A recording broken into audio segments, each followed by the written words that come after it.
পরশু মধ্যরাত্রে এসআইআর এর যে সাপ্লিমেন্টারি লিস্ট, সেই ভোটার লিস্টে সাপ্লিমেন্টারি লিস্ট প্রকাশিত হয়েছে এবং তারপরে গতকাল ছিল মামলা শুনানি। অনেক রাজ্যেই তো এসআইআর হয়েছে, কিন্তু পশ্চিমবঙ্গের ক্ষেত্রে এত অসুবিধে কেন? এসআইআর মামলার শুনানিতে গতকাল এই প্রশ্নই তুলেছে সুপ্রিম কোর্টের প্রধান বিচারপতির বেঞ্চ। শুনানিতে প্রধান বিচারপতি সূর্যকান্ত বলেন, অন্য অনেক রাজ্যেই এসআইআর হয়েছে এবং সুষ্ঠুভাবে হয়েছে, পশ্চিমবঙ্গে এত অসুবিধে কেন? নির্বাচন কমিশনের আইনজীবী বলেন, এখানে কাজ করতে গিয়ে নানা সমস্যার সম্মুখীন হতে হচ্ছে।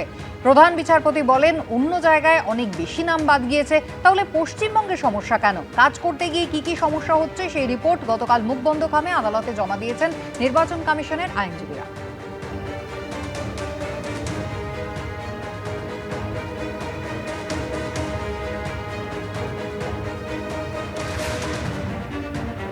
উনি সুপ্রিম কোর্টে গেছিলেন অভয়ার বিচার চাইতে নয়,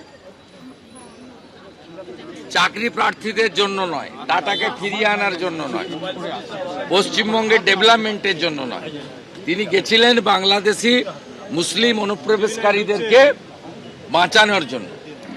যা হচ্ছে, যা সিদ্ধান্ত হচ্ছে regarding SIR, regarding supplementary voter list, এটা সুপ্রিম কোর্টের তত্ত্বাবধানে সুপ্রিম কোর্টের বেঁধে দেওয়া ডেট অনুযায়ী হচ্ছে। প্রশ্ন করলে সুপ্রিম কোর্টে আবার কালো চাদর গায়ে দিয়ে যান। এই নির্বাচন কমিশন এটা কি আর কি হচ্ছে? মাঝরাত্রে গিয়ে এতদিন পরে সেটা মাঝরাত্রিরে, তাও এখনো পর্যন্ত আমি যখন আপনাদের সঙ্গে কথা বলছি তখনও স্পষ্ট নয় কার নাম ঠিকঠাক আছে, কাদের সঙ্গে বৈষম্য হয়েছে। আমরা শুধু বারবার বলছি যে এগুলো বিজেপির স্বার্থে করা হচ্ছে।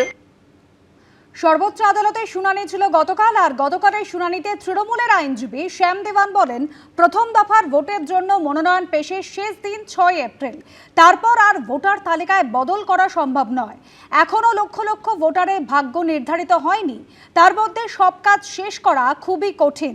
সুপ্রিম কোর্ট নির্দেশ দেয়, প্রথম দফায় যেখানে ভোট রয়েছে সেখানকার সমস্যা নিষ্পত্তি আগে করা হোক। যারা প্রার্থী হয়েছেন তাদের সমস্যার সমাধান আগে করতে হবে।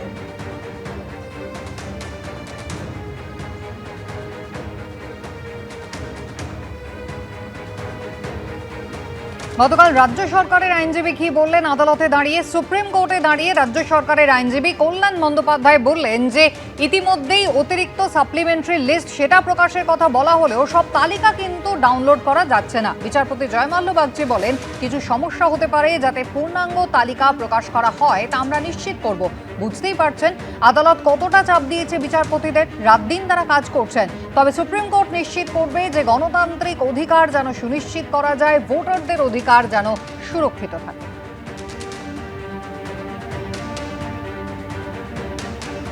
নমিনেশন ফাইলিং এর ডেটের আগে লিস্ট সম্পূর্ণ করতে হবে। পলিটিক্যাল পার্টি যারা নমিনেশন ফাইল করতে চান, যাদের আন্ডার অ্যাডজুডিকেশন আছে, তাদেরটা সবার আগে ঠিক করতে হবে।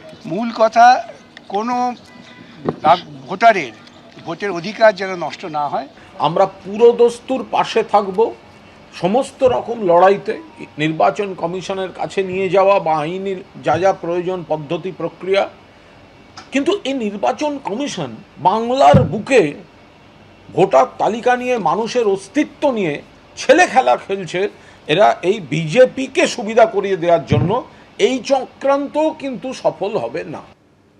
আগেই নির্দেশ ছিল, ভোটার তালিকা থেকে যদি নাম বাদ যায় তাহলে ট্রাইব্যুনালে আবেদন করা যাবে, আর কখন কিভাবে সেই আবেদন করা যাবে তা কলকাতা হাইকোর্টের সঙ্গে কথা বলে ঠিক করার জন্য নির্বাচন কমিশনকে নির্দেশ দিয়েছে সর্বোচ্চ আদালত। মামলার পরবর্তী শুনানি 1 এপ্রিল।